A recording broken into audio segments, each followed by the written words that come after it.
अस्सलाम वालेकुम प्यारे बच्चों। वालेकुम सलाम। प्यारे बच्चों, हमने नज़म कलम पढ़ी मुकम्मल की। आज हम इसके सवाल देखेंगे। इसका पहला सवाल है, नज़म में कलम की कौन कौन सी सिफतें बयान की गई हैं?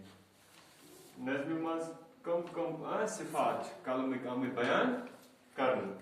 सिफत इसमस वनान युस अच्छाई या बुराई कर ज़ाहिर। इसका जवाब है, नज़म में गुलकारियां, ठीक है, गौहर बारियां, अदल परवर और सितमगर, ठीक है, हम सिफात जैसी कलम की सिफतें बयान की गई है, यानी गुलकारियां, गौहर बारियां, अदल परवर, सितमगर ही सिफत आमद कलम के बारस में बयान करना। दूसरा सवाल है, आलिम कलम से क्या काम लेता है? आलिम क्या काम छवा कलमस?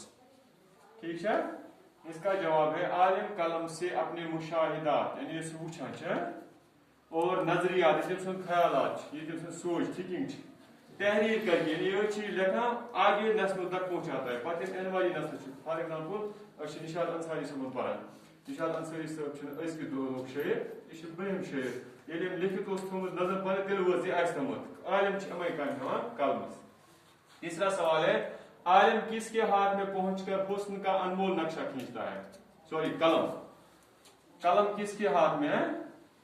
कलम किस अथमा वतित खूबसूरती हुंद अनमोल तोहफा। अनमोल गो सह ज्यादा कमती शक्ल सूरत बनावान। इसका जवाब है, कलम मुसव्विर यानी तस्वीर बनाने वाले पेंटर के हाथ में पहुंचकर हुस्न का अनमोल नक्शा खींचता है। चौथा सवाल है, ये नज़म किस शायर की है? इस नज़म कम लिखमत यह कत शेरस मज? इसका जवाब है, ये नज़म शायर निशात अंसारी की है। शायर इसका नाम निशात अंसारी। शाबाश।